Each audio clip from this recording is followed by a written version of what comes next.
महाराष्ट्र में सरकार गठन के बाद से ही महायुति में खटपट की खबरें सामने आती रही हैं। पहले शिंदे सीएम पद न मिलने को लेकर नाराज दिखाई दे रहे थे और अब एनसीपी प्रमुख अजीत पवार के बयानों से भी कुछ ऐसे ही संकेत मिल रहे हैं। अजीत पवार ने शिवाजी पर टिप्पणी को लेकर पीएम मोदी के गुरु संभाजी भिड़े पर निशाना साधा है, जिसके बाद से हलचल तेज हो गई है। तो क्या कुछ कहा अजीत पवार ने, देखिए इस रिपोर्ट में। एनसीपी प्रमुख अजीत पवार ने पीएम मोदी के करीबी और उनके गुरु संभाजी भिड़े पर हमला बोला है।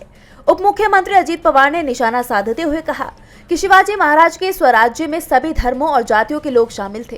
उन्होंने आगे कहा कि भिड़े जो चाहे बोल सकते हैं, लेकिन सच्चाई ये है कि छत्रपति शिवाजी महाराज द्वारा स्थापित हिंदवी स्वराज्य में सभी धर्मों और जातियों के लोग शामिल थे। वो एक आदर्श राजा थे, वो आम नागरिकों के राजा थे। पूरी दुनिया ने एक राजा के रूप में उनके नेतृत्व को स्वीकार किया है। दरअसल हिंदुत्ववादी कार्यकर्ता संभाजी भिड़े पीएम मोदी के गुरु कहे जाते हैं।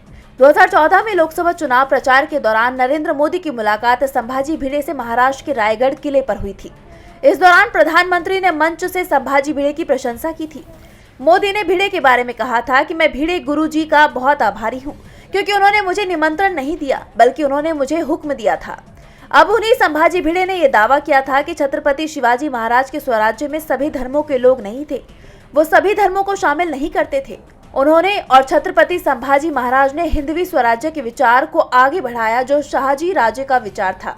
और प्रोफेसरों के साथ साथ शिक्षक भी गलत इतिहास पेश कर रहे हैं। उनके इस बयान ने एक नया विवाद खड़ा कर दिया, जिसको लेकर विपक्ष तो हमलावर है ही, और अब खुद महायुति में शामिल अजीत पवार ने उन पर हमला बोला है। ऐसे में सवाल उठ रहे हैं कि क्या महायुति में अभी भी रार मची हुई है। डीबी लाइव की रिपोर्ट।